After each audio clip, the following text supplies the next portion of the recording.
Hi guys, welcome to the lecture R group. Let's discuss about the significance of meiosis and mitosis. तो दोस्तों आज का हमारा topic है meiosis एंड माइटोसिस के बारे में। meiosis और माइटोसिस का हमारी ज़िंदगी में क्या किरदार है, हमें इससे क्या क्या फ़ायदे पहुँचते हैं, ये आज हम पढ़ने जा रहे हैं। सबसे पहले तो हमें पता होना चाहिए कि meiosis होती क्या है। meiosis है ऐसी सेल डिवीजन जिसमें एक डिप्लॉयड सेल से आगे 4 हैप्लॉयड सेल प्रोड्यूस होते हैं। रिडक्शनल डिवीजन भी इसे कहते हैं meiosis को, क्योंकि इसमें नंबर ऑफ क्रोमोसोम्स रिड्यूस्ड हो जाते हैं। मतलब अगर एक सेल में डिप्लॉयड हैं, मतलब 46 क्रोमोसोम्स हैं, तो उससे आगे जो 4 सेल प्रोड्यूस्ड होंगे उन सब में कितने होंगे? 23 क्रोमोसोम। अब हम जानने की कोशिश करते हैं कि meiosis हमारी ज़िंदगी में कहाँ कहाँ असरअंदाज होती है, हमें इससे क्या क्या फ़ायदे पहुँचते हैं। सबसे पहला जो फ़ायदा है इसका वो ये है, maintain the constant number of chromosomes. Okay, जो meiosis है ये हमारे अंदर constant number of chromosomes maintain रखती है। जैसा कि हम जानते हैं हमारे जो वालिदैन हैं उनमें 46 क्रोमोसोम्स हैं। आगे से उनकी जो औलाद पैदा हुई यानी हम पैदा हुए, हम में भी 46 क्रोमोसोम्स हैं। हमसे नेक्स्ट भी जाएंगे तो 46 क्रोमोसोम्स होंगे। अगर कोई एक भी क्रोमोसोम ऊपर या नीचे हो जाए तो उसकी वजह से एबनॉर्मेलिटीज़ पैदा होती हैं। जैसे कि अगर एक क्रोमोसोम ज़ायद हो जाए तो कौन सी एबनॉर्मेलिटी पैदा होती है? डाउन सिंड्रोम की। ठीक है, उसमें तो maintenance of constant number of chromosome आप इससे समझ सकते हैं कि कितनी इम्पोर्टेंट है। ये शीमेल्स वगैरह जो प्रोड्यूस होते हैं ये इसी वजह से प्रोड्यूस होते हैं कि अगर कांस्टेंट नंबर ऑफ क्रोमोसोम ना हो, रह सकें। जी, दूसरा नंबर पे जो मैंने लिखा है सेक्सुअल रिप्रोडक्शन, के meiosis की वजह से सेक्सुअल रिप्रोडक्शन होती है। जैसा कि आप जानते हैं कि सेक्सुअल रिप्रोडक्शन ऐसी रिप्रोडक्शन है जिसमें गैमीट आपस में फ्यूज़ करते हैं। बोथ पेरेंट के गैमीट फ्यूज़ करके तो जाइगोट बनाते हैं। तो जो वो गैमीट्स होते हैं वो कैसे बनते हैं? वो meiosis की वजह से बनते हैं। पेरेंट्स जो होते हैं वो डिप्लॉयड होते हैं। हमारी टोटल बॉडी के सेल्स क्या हैं? डिप्लॉयड। जस्ट हमारे टेस्टोस्टेरोन मेल के और फीमेल के जो है एग, ये हैं हैप्लॉयड। बाकी सारी बॉडी जो है वो डिप्लॉयड है। तो ये जो गैमीट्स हैं ये जब आपस में ये जो हैं ये किससे बन रहे हैं? meiosis की वजह से, वगरना सेक्सुअल रिप्रोडक्शन पॉसिबल नहीं थी।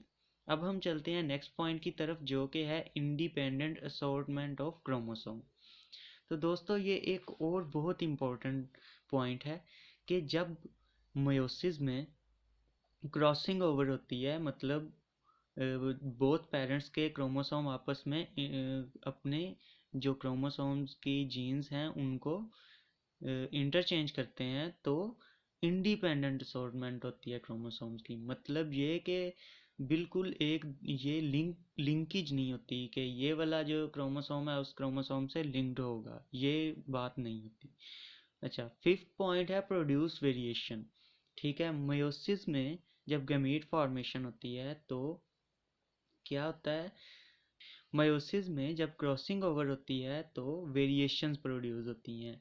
ठीक है, दोनों पेरेंट्स में से जो जीन्स यानी क्रोमोसोम्स आए होते हैं वो आपस में ओवरलैप करके जीन्स वगैरह ट्रांसफ़र करते हैं, जिसकी वजह से नई नई खासियतें आती हैं। लाइक अगर एक का कद लंबा है और एक का छोटा है तो ज़रूरी नहीं है कि जो उनका ऑफस्प्रिंग है उसका भी या लंबा होगा या छोटा, उनके दरमियान में भी कोई हो सकता है पॉइंट, या उनसे इन्हेंस, उनसे ज़्यादा भी हो सकता है। इसी तरह आइज़ का कलर, इसी तरह जहनीत, ये हर चीज़ जो है वो मुख्तलिफ हो सकती है। फिर 6 नंबर पे आता है म्यूटेशन। ठीक है, म्यूटेशन क्या होती है? Any change in DNA. ठीक है, वो क्या कहलाएगा? म्यूटेशन। ये भी क्रॉसिंग ओवर की वजह से यानी meiosis की वजह से होती है। म्यूटेशन में इम्पोर्टेंट फैक्टर पॉलीप्लाइडी का आता है। पॉलीप्लाइडी ये है कि पूरा सेट ही क्रोमोसोम्स का ज़्यादा हो जाए, एक क्रोमोसोम नहीं पूरा सेट ही। तो स्ट्रॉबेरी इसकी एग्जांपल है जिसमें जो कि ऑक्टाप्लाइड है, मतलब 8 सेट्स होते हैं। और इसी तरह वीट जो कॉमन है वो हेक्साप्लाइड होती है, उसमें 6 सेट्स होते हैं। और इसी तरह सब्जियां हमारी जो हैं वो पॉलीप्लाइड होती हैं, मतलब ज़्यादा वो न्यूट्रेटिव होती हैं और ज़्यादा वो हेल्दी होती हैं। अब हम चलते हैं माइटोसिस की तरफ कि माइटोसिस के क्या क्या हमारी ज़िंदगी पर असरात हैं।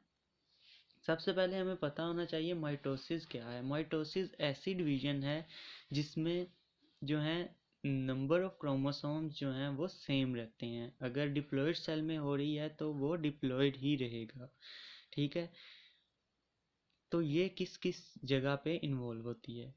माइटोसिस जो सबसे ज़्यादा एसेक्सुअल रिप्रोडक्शन में इन्वॉल्व होती है। जैसा कि हम जानते हैं प्रोकैरियोट्स जितने भी हैं वो सारे मोस्टली जो हैं एसेक्सुअल रिप्रोडक्शन से रिप्रोड्यूस करते हैं, मतलब बाइनरी फिशन हो गया, फ्रेगमेंटेशन हो गया, ठीक है। तो ये सारी चीज़ें जो हैं ये किसके थ्रू होती हैं, एसेक्सुअल रिप्रोडक्शन के थ्रू। इसी तरह एम्ब्रियो डेवलपमेंट, ठीक है। मयोसिस में तो ये था ना कि जाइगोट बनता है, ठीक है, एक जाइगोट बन गया जो कि डिप्लॉयड है। अब उसने पूरा ऑर्गेनिज्म कैसे बनना है, जाइगोट तो जस्ट एक छोटा सा, लेकिन उससे पूरा एक बड़ा ऑर्गेनिज्म कैसे बनना है, माइटोसिस से। तो इससे आप लगा लें माइटोसिस की अहमियत को कि एम्ब्रियो ने आगे जो डेवलप होना है तो उसमें माइटोटिक डिवीजन होंगी, उन जो सेल टूट टूट कर एक से हज़ारों से करोड़ों सेल्स में बन जाएंगे। इसी तरह ग्रोथ, जब एक ऑर्गेनिज्म या एक बेबी वगैरह जो हैं उन्होंने ग्रो करना है, यानी आपका कद लंबा होता है या आपकी हाइट इंक्रीज करती है या कोई भी ग्रोथ है किसी भी चीज़ की, तो उसमें कौन सी डिवीजन इन्वॉल्व होती है, माइटोसिस की। इसी तरह अगर आपको नंबर 5 है कि अगर आपको कहीं पे भी कोई इंजरी हो जाए या आपको कहीं पे भी ज़ख़म वगैरह आ जाए, आपकी स्किन बर्न हो जाए या कहीं पे भी कोई भी ज़ख़म या कट वगैरह लग जाए, तो वहाँ उस जगह को फिल कैसे किया जाता है, ये भी माइटोसिस के थ्रू किया जाता है। माइटोसिस के थ्रू वहाँ पे आपके नए टिश्यू या नए सेल्स प्रोड्यूस होते हैं। उम्मीद है कि आपको लेक्चर पसंद आया होगा। अगर लेक्चर पसंद आया है तो प्लीज़ लाइक कीजिएगा, शेयर कीजिएगा और सब्सक्राइब करना मत भूलिएगा चैनल को।